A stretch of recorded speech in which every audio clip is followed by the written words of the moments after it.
limit had been due to come into force in 2020 but will now be the subject of a new consultation. The government announced that a new review into social care funding will take place next year. Getty. The government has scrapped plans to introduce a £72,500 cap on the amount a person can be charged for social care. The cap was due to come into effect in 2020 under plans passed by the coalition government. It followed the Dilnot Commission, which in 2011 investigated how social care should be funded, recommending limiting the amount that an individual can be forced to pay. The Commission proposed a cap of £35,000, but coalition ministers decided the figure should be closer to £75,000.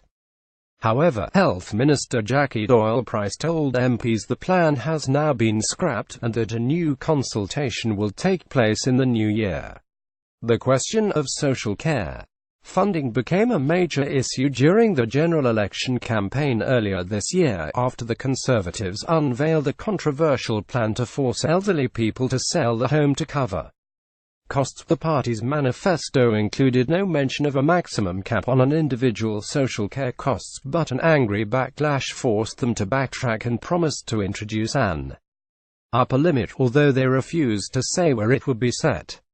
Addressing MPs on Thursday, Ms. Doyle-Price said the Prime Minister has been clear that the consultation will include proposals to place a limit on the care costs individuals face, to allow for engagement and development of the approach with reforms to the care system and the way it is paid for considered in the round. We will not be taking forward the previous government's plans to implement a cap on care costs in 2020.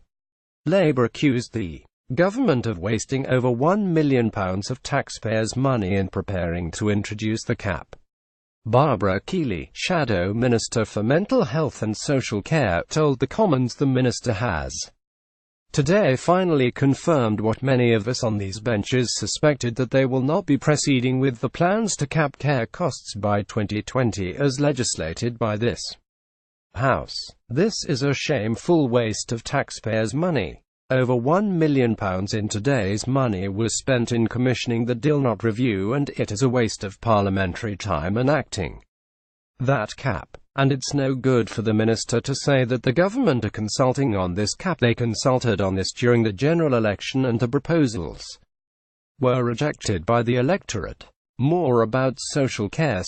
Care funding. Reuse content. We use cookies to enhance your visit to our site and to bring you advertisements that might interest you. Read our privacy and cookie policies to find out more.